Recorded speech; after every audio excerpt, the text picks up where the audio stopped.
I've been building apps for the past 8 years, all the way from consumer apps to enterprise products, which are part of larger systems. And I feel like I have a good grasp on what a good app needs in order to be successful. So let's get going. We did cover this in a previous video. I'm gonna put a link somewhere, I don't know, here or here, and you can watch that video, which is kind of an intro to the same topic. But in this video, we talked about the fact that most app founders, especially when they're starting for the first time, so the first time they build an app, most app founders make the same mistake.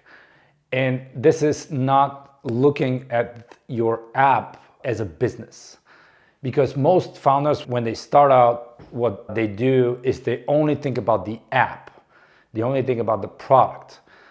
And while this is not necessarily a bad thing, it's not enough to only think about just one part of a successful business.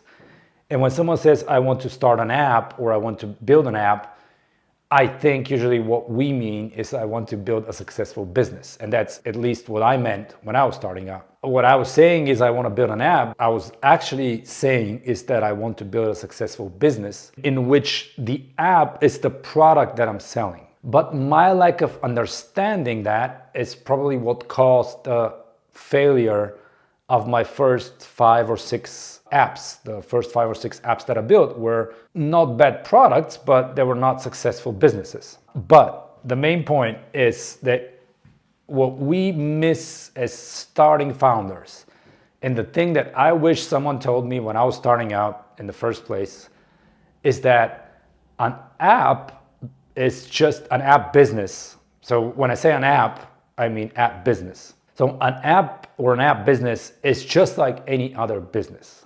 So there's some key components to it that you need to think about when it comes to building apps. I'm gonna split the whole thing in 3 main parts. So when you talk about the app, you have to think that the app is one part of this middle area. Okay, so this is the app, meaning the product that you've built or you want to build. And this is just one part of a 3-layer system. And this layer here, I like to call delivery. And I know it sounds a little bit counterintuitive, but when I say delivery, I mean this is where we deliver the product or the service that our customers are paying us for. So this is what they sign up for in the first place. So we have the app or product. It could be also service. So depending on what app you built, it could be either a product, a service, it could be a marketplace, doesn't really matter. But it's only one part of the delivery. The other 2 parts that we have, well, let's call it customer acquisition, is the first part. The third part is called retention. But just for everybody actually, to imagine the flow, you need to acquire customers. After you acquire the customers, you need to deliver the product or the service that they came to you for. And then ideally, unless your product or your service is a one-time thing, you need to retain those customers. Most apps, especially consumer apps, are subscription-based. So we need to think about retention in terms of people coming back and remaining subscribed. Or even if we're selling one-time products inside of our app, retention would be, in this case, how many times someone comes back and pays for more of the same that they paid for in the first place. So now we're gonna look real quick throughout the whole system, and then potentially in later videos we can focus only on certain parts of this big system. But this big system is essentially the foundation on top of which we're gonna build a series of videos about what is a successful app, how to build a successful app business. For anyone that's just starting out or is looking to start an app or a software business, this is going to be key to understanding what it takes to get there. And this is knowledge, as I said a while ago, is something that I wish I had when I was starting out, because it would have made my life, I think, a little bit easier and the journey maybe a little bit shorter. So now I'm sharing this resource with everybody in hopes that we're going to see more of your apps in the app stores faster. Okay, so back to the system, as I call it. You need the product or the service. We've already talked about what it takes to build a good product or a good service or a good app in this case. And in most situations, this means solving a specific problem for a specific group of people which are ready to pay for a solution to that problem. But in the delivery, where this lies, there's also other parts. The most important part is after you acquire the customer, which we're going to cover in a minute what happens here. In this part, I also put the conversion of this customer to a paid customer. And this is probably a little bit different than some other businesses where technically the conversion happens before we acquire the customer. In apps, in software, actually in general, SaaS types of products, the conversion happens inside of the product. So it's not like someone gives you money before they are delivered the service. They need to, in most cases, download your app in order for them to convert. And this changes the dynamic a little bit compared to what you would see in a, more traditional setting where the conversion actually happens before you do the delivery. These are the two main components of the delivery. We're going to talk about some other stuff that goes in here in a little bit, but let's talk first a little bit about customer acquisition. And I think customer acquisition is actually the part that most founders miss when they think about building an app. In general, this means doing marketing to promote your app. Because as we said, the conversion actually happens inside of the product. So the sales pitch happens inside of the app. So it only happens after you do the marketing, you get people to download your app. So I'm also going to put download here as well because there's a little bit more to marketing as well, which I put in the download category. And this is your app store listing. Your app store listing is part of the download because if you already know how to download an app, but you see an ad somewhere, let's say on Facebook, on Instagram, or any other place, you then get to the App Store where you need to download the app. And this is where the App Store listing comes in play. So the name, the icon, the description, the screenshots, and everything else is here. So your customer acquisition strategies and the different types of marketing all lead to the download page of your app. There are now some changes happening here due to some new regulations. There are now alternative stores available for apps, specifically in the EU. Alternative stores have been available for Android devices for a very long time. That's nothing new there because Android OS and Android apps are less regulated than Apple and App Store apps. But we're now only seeing this happen in iOS and iOS devices, that we can download apps from alternative stores. This is still more or less gimmick. I don't think it's anything significant. So we're not going to be paying any attention to that. So for now, the download part is your App Store listing. So you do your marketing, people get to the download page, and based on the performance of your App Store listing, so how good your icon, title, keywords, description, and screenshots are, you get a certain amount of those people to download your app. They download the app, and now we need to start thinking about the conversion process. And when I say conversion, I mean for apps that are freemium based, meaning apps that monetize through in-app subscriptions. So they have some kind of version of their application, which is free to use, but the actual key features and most of the stuff that people would like to use is going to be part of a paid subscription.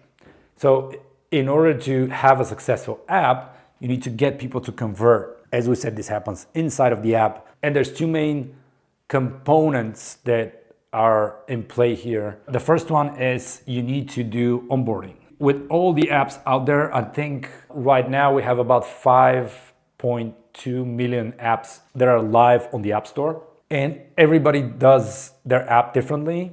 We recently found out from a study coming from RevenueCat that only 17% of apps manage to make more than $1,000 per month in revenue. But you can imagine that a lot of them have different types of onboarding. And actually a lot of apps don't have any onboarding. And they still expect a random user to download their application and just know what to do in it. Just know where to click, know which buttons to hit. I don't know, just figure it out on their own. And I don't know, for some power users or someone that's really interested in what your app does and what you're trying to sell, maybe that could be the case. But what we've seen in the apps that we work on is that normally people don't have the patience to figure out the app on their own. So you need to do some kind of onboarding. You need to onboard them into the experience. You need to show them the key features. You need to guide them to exactly what they need to do in order to get the value from your product and their service. In bigger ticket sales, let's say SaaS businesses, and maybe you get someone to pay you a couple $1,000 a month, you can do this with a live call. You can do the onboarding via live call. So you can set up a Zoom with them and you can do the onboarding with each customer one by one. However, inside of an app where you hope to have thousands of downloads per day and hopefully hundreds of new subscribers a day, you can't jump on a call with every one of them. And people are not normally willing to pay a few $1,000 for a monthly subscription for a mobile app. So you're gonna have to do the onboarding in a different way. It's usually done either through showing a couple of welcome screens and then potentially highlighting some of the key features inside of the app. Onboarding should also be done whenever you have a new feature coming up. So highlighting new features, showing people how to use them, you do onboarding in those cases as well. And the second vital key part in the conversion equation is your paywall. And that's the other thing that many app founders miss because they just think they can throw a bunch of products on a screen and expect someone to just pay for that subscription. I think it's okay to start with a simple paywall, nothing too fancy. It's usually normal for a subscription-based app to provide two different options. Usually one is shorter term, one longer term. So maybe you have a weekly subscription and an annual subscription, or you have a weekly subscription and a monthly subscription, or a monthly subscription and an annual subscription. But you need to present your product on a paywall. The paywall needs to be descriptive. It needs to be shown in good places in the user flow and things like that. We're not gonna go into so much details, but the paywall is a vital component into the conversion. What we've seen with apps that we've consulted on is that they say we don't convert people well. And this means that they're doing some kind of marketing, they're able to get people to download on their App Store listing, they get the app, but then they never actually convert to a paid user. And this is usually, surprisingly or unsurprisingly, due to the fact that they're either not presenting their paywall in meaningful steps in the user flow. Sometimes they're not presenting a paywall at all. They bury it somewhere in the settings and they expect people and users to find it. We can talk about monetization strategies in a different video or conversion strategies, but in general, the paywall is a vital component into the whole process. And another vital component to the process, which kind of steps both in the delivery and the retention part here, is after you've been able to, via marketing, get people to download your app, you get people to convert, but maybe they're not converting well. I already covered that thought right before we talked about this. But you need a way to know that it's not happening. Now, the third main part of the delivery I call analytics. And what I mean here is that you need both App Store analytics, meaning analytics showing how many people reach your App Store listing, how many people download, and then you need to start looking at how many people convert and when they convert. So the when they convert part comes with custom analytics because this is not something the app stores provide out of the box. So you put in some kind of analytics, there are different solutions on the market, but you put in your analytics, you put in events on specific moments in the user flow where they perform some kind of key event. Let's say they add something to their collection, they create an entry of something, they share something and things like that. These are just examples of key moments that you should be tracking and analyzing. But this could help you understand how people are using your product and maybe why they're not converting, okay? Because sometimes you can get a lot of downloads, but not a lot of revenue. This happens more often than you can imagine. People find some kind of marketing strategy. They either, I don't know, get some kind of TikTok video, go viral or something like that, or just pay enough money to get enough people to download. And people get to their app and they're not converting. If you don't have analytics in place at that time, you're never gonna know what's going wrong. You're just gonna know that people are not converting, but you're not gonna know why. Now, this flows a little bit into the retention part as well, because even after conversion, you use analytics to understand how people are using your product and why the people that are staying subscribed are staying subscribed and why people that are canceling their subscription are doing so. The only way to know this is by using your analytics. And it's not just dropping in an SDK in your app. You need to think about the meaningful user flows and the events that you need to add in order to track how people are using your app, in order to understand what's going on, why some people are staying subscribed, why some people are canceling their subscription. Two most important things you need to think about when we talk about retention. Number one is customer service. Unfortunately, this gets overlooked also very, very often when it comes to apps and subscription apps, consumer apps. When I say customer service, sure, you can have some kind of automated thing which answers commonly asked questions, known issues, things that people are usually seeing some kind of friction with, things that people are seeing difficult to do, or parts of your app which are not that easy to come around with. So this is where customer service comes in. You can have a little bit of automation there. You can have a frequently asked questions section there, but I think it's vital that you think about some kind of human type of customer service. And I know this sounds crazy to some people, just answering to customer service questions, but I think it's vital in order to understand the good sides of your product, but also the bad sides of your product and what can be improved. And you need to think about customer service in the most traditional way. But the two things that come into play here is that you need to put in some kind of feedback inside of the app so that they can send a message, ask questions and all that inside of the product. And then the second part, which is getting overlooked probably even more, is your App Store reviews. If you don't have a feedback form in your app and you don't answer customer support requests quickly and with good quality, people are gonna go to the App Store and gonna leave you a bad review. And the big problem here is that while these are private, more or less, only you can see the feedback messages, it's not public. Once someone writes a review in the App Store, I'm not talking about rating, I'm talking about a review in the App Store. Once they add the review in the App Store, it's kind of there forever. You can't actually go and remove it yourself. You can file a claim with Apple and Google Play, but I don't know, this usually doesn't work that well. You have to prove that someone is acting in bad faith and things like that. So make sure to emphasize this part so that you don't have to deal with a lot of bad App Store reviews. The second part, it's technically kind of part of customer service, but the second part is you need to actively collect feedback from your users. I know here we talked about feedback, but this is just a form where they can submit that something's wrong, or maybe sometimes you'd be surprised, but sometimes people submit good stuff, like they say they liked something. Maybe it happens less frequently than the bad stuff, but still, it does. But you also need to ask them targeted questions that are gonna help you build a better product, okay? So for example, you start getting downloads, you start getting some traction, some people are converting, some people are not converting. Through analytics, you can only see what they're doing and what they're not doing. So it's kind of looking at things backwards, not backwards, but after they happen, trying to analyze why they happened or why something didn't happen. But there's another way to collect, let's say, user feedback, and it is by asking questions directly. And this means surveying your users. My handwriting today is very bad, which I apologize for.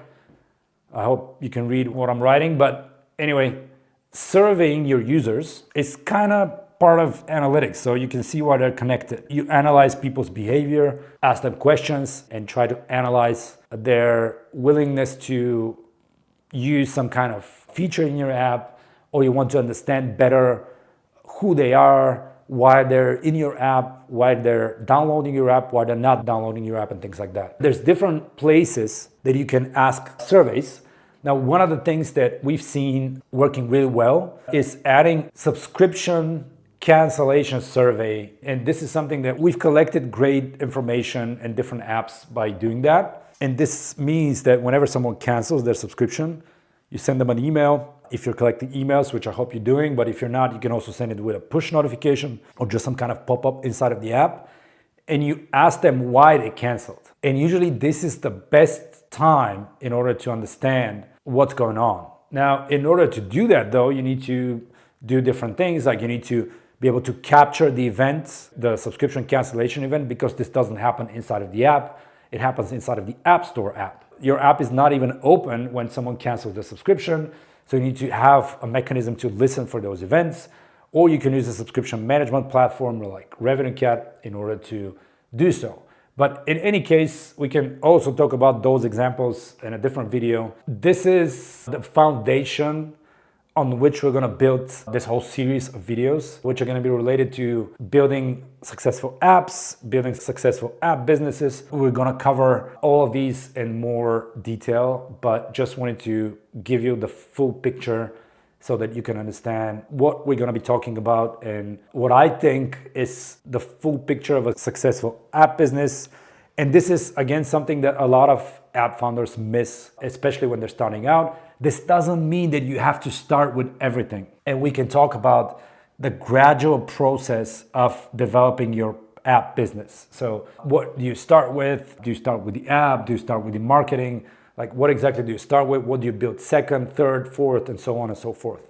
Because you don't need to do everything right away, of course. You can start doing things step by step. Anyway, I hope this video was helpful. And as always, thank you for paying attention and see you in the next video.